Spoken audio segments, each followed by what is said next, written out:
Okay, this video I'll show you how to remove the bottom from your Cricut Maker.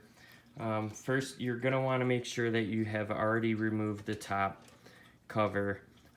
Next, you're going to get these 3 smaller screws out of the way, and then there are going to be 4 longer screws there. Take those out. You should already have those out. Like I said, if you took the top cover off, you had to take those off.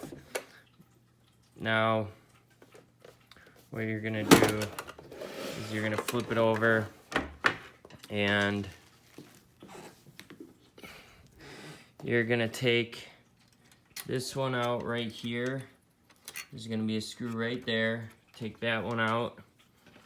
You gotta take that one out right there, that one out there, that one out right here, and this one and that one.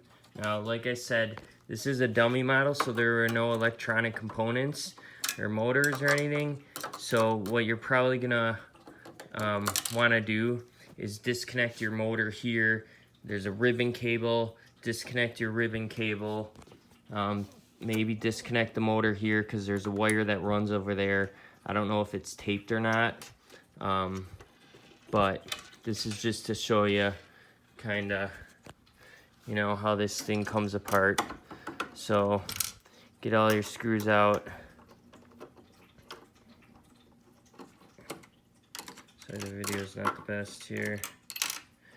And then once you got all those screws out, then it should just pop right off. And there you have it. And then you're gonna have a card right here, probably these 4 screws or so, maybe this one too. And then, you know, you're gonna have the wire running through there. I don't really know what it looks like under there, but when you have the electronics, but then you got this if you wanted to get in there too. So that's it.